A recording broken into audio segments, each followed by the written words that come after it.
വീണ്ടും ഡൽഹിയിലേക്ക് പോകേണ്ടി വരുന്നു. ഡൽഹിക്കാരുടെ കാര്യം മൊത്തത്തിൽ ശോകമാണ്. അതെ, വായു മലിനീകരണം അതീവ ഗുരുതരാവസ്ഥയിൽ തന്നെ തുടരുകയാണ്. ഇന്ത്യ ഗേറ്റ് പരിസരത്ത് വായു ഗുണനിലവാര സൂചിക 408 രേഖപ്പെടുത്തി. അരവിന്ദ് വിവരങ്ങൾ നൽകും. അരവിന്ദ്, വായു ഗുണനിലവാര സൂചിക 408 എന്ന് പറയുമ്പോൾ അതീവ മോശം സാഹചര്യത്തിലാണ്. പലതരത്തിലുള്ള നടപടികൾ ആലോചിച്ചെങ്കിലും ഒന്നും ഫലം കാണുന്നില്ല എന്നുള്ളത് കൂടിയാണ്. എങ്ങനെ ഇതിനെ മറികടക്കാനാണ് ഡൽഹി സർക്കാരിന്റെ തീരുമാനം?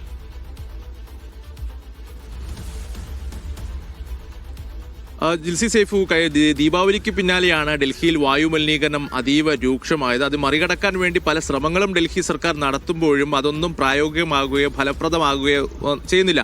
ഓരോ ദിവസവും വായു മലിനീകരണ തോത് അത് രൂക്ഷമായി, അത് ഗുരുതരാവസ്ഥയിലാണ് ഇന്നുള്ളത്. ഓരോ ദിവസവും ഉയർന്നു വരുന്നൊരു സാഹചര്യമാണ് ഇപ്പോൾ നിലനിൽക്കുന്നത്. കഴിഞ്ഞ ദിവസം 400 ആയിരുന്നെങ്കിൽ അത് ഇന്ന് 450 പല മേഖലകളിലും അടുത്തിട്ടുണ്ട്. ഇന്ത്യ ഗേറ്റ് പരിസരത്ത് ഏകദേശം 408 വായു ഗുണനിലവാര സൂചിക ഇപ്പോൾ രേഖപ്പെടുത്തിയിരിക്കുന്നത്. ശൈത്യകാലം കൂടി ആരംഭിച്ചതോടുകൂടി വായു മലിനീകരണത്തിൽ വലിയ രീതിയിലുള്ള വർധനവ് രേഖപ്പെടുത്തിയിട്ടുണ്ട്. അതുപോലെ തന്നെ ശ്വാസകോശ സംബന്ധമായ അസുഖങ്ങൾ കാരണം ആശുപത്രിയിലേക്ക് എത്തുന്നവരുടെ എണ്ണത്തിലും വൻ വർധനവ് ഏർപ്പെടുത്തിയിരിക്കുന്നത്. അതേസമയം 5ാം ക്ലാസ് വരെയുള്ളവർക്ക് ചില നിർദ്ദേശങ്ങൾ ഇതിനോടൊപ്പം തന്നെ സർക്കാർ നൽകിയിട്ടുണ്ട്. വേണമെങ്കിൽ ഹൈബ്രിഡ് മോഡലിലേക്ക് മാറാമെന്നതാണ് സർക്കാർ വ്യക്തമാക്കിയിരിക്കുന്നത്. കൃത്രിമ മഴയൊക്കെ പെയ്യിക്കാനുള്ള ശ്രമങ്ങൾ നേരത്തെ ഡൽഹി സർക്കാരിന്റെ ഭാഗത്തുനിന്ന് നടന്നിരുന്നെങ്കിലും അതെല്ലാം പരാജയപ്പെടുന്ന ഒരു കാഴ്ചയാണ് ഇപ്പോൾ നിലവിലുള്ളത്. എന്തായാലും നേരത്തെ തന്നെ ഈ മലിനീകരണം രൂക്ഷമായതോടുകൂടി തന്നെ BS3 വാഹനങ്ങൾക്ക് ഡൽഹിയിലേക്ക്, ചരക്ക് വാഹനങ്ങൾക്ക് ഡൽഹിയിലേക്ക് പ്രവേശനം നിരോധിച്ചിരുന്നു.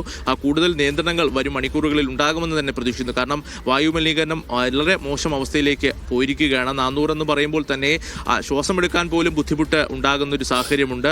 മറ്റ് അസുഖങ്ങൾ ഉള്ളവർ അവർ പരമാവധി ജാഗ്രത പാലിക്കണമെന്ന് തന്നെയാണ് സർക്കാരുകൾ നൽകുന്ന നിർദ്ദേശം. ഓരോ സർക്കാർ മാറി വരുമ്പോഴും വായു മലിനീകരണം തടയാൻ വേണ്ടിയുള്ള നടപടികൾ ഉണ്ടാകുമെന്ന് വാഗ്ദാനങ്ങൾ നൽകുന്നതല്ലാതെ ഡൽഹിയിൽ വായു മലിനീകരണം അതിനൊരു പ്രതിവിധി ഇതുവരെ കണ്ടെത്തുവാൻ ആം ആദ്മി സർക്കാർ ഉണ്ടായിരുന്നപ്പോഴും ഇപ്പോൾ BJP സർക്കാർ വന്നപ്പോഴും സാധിക്കുന്നില്ല എന്നതാണ് യാഥാർത്ഥ്യം.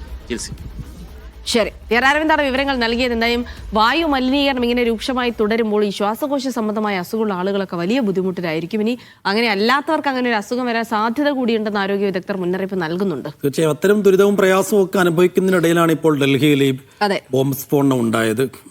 അതിപ്പോ ആ സ്ഫോടനത്തിന്റെ പിറകെ തന്നെ ആളുകൾ ഈ നഗരങ്ങളിലൊക്കെ ഇറങ്ങുന്നത് കുറഞ്ഞു. അപ്പൊ ആ രീതിയിൽ വലിയ മാനസിക പ്രയാസങ്ങളിലൂടെ, വലിയ സംഘർഷങ്ങളിലൂടെയാണ് ആ നാട് കഴിഞ്ഞു പോകുന്നത്. ജിൽസി ഇല്യാസ് പിലാക്കൽ പറയുന്നുണ്ട്, 4 ദിവസം ലീവ് എടുക്കുമ്പോഴേക്കും ജിൽസി പ്രേക്ഷകരെ മറന്നു. ഇനിയൊരു ലീവ് 10 ദിവസം കൂടി കിട്ടുകയാണെങ്കിൽ ജിൽസി സൈഫുദ്ദീനെയും മറക്കും. ഇന്ന് രാവിലെ തൊട്ട് പ്രേക്ഷകർ കമന്റ് വായിച്ചത് ആരാ? ജിൽസി അല്ലേ? ശരിയാണ്. അതുകൊണ്ട് നമുക്ക് ഒന്നുകൂടെ അവരെ ഒന്ന് പരിഗണിക്കാം. തീർച്ചയായിട്ടും. പിന്നെ ബഷീർ പുളിമുട്ടിൽ പറയുന്നത്, ശബരിമലയിലെ സ്വർണ്ണ കവർച്ച കേസുകളിലെ പ്രതികളെല്ലാം കോൺഗ്രസും CPM ഉണ്ട്. പോറ്റി അറസ്റ്റ് ചെയ്തപ്പോൾ കാണാത്ത പ്രതികരണങ്ങൾ വാസുവിനെ അറസ്റ്റ് ചെയ്തപ്പോൾ ഉണ്ടാകുന്നു.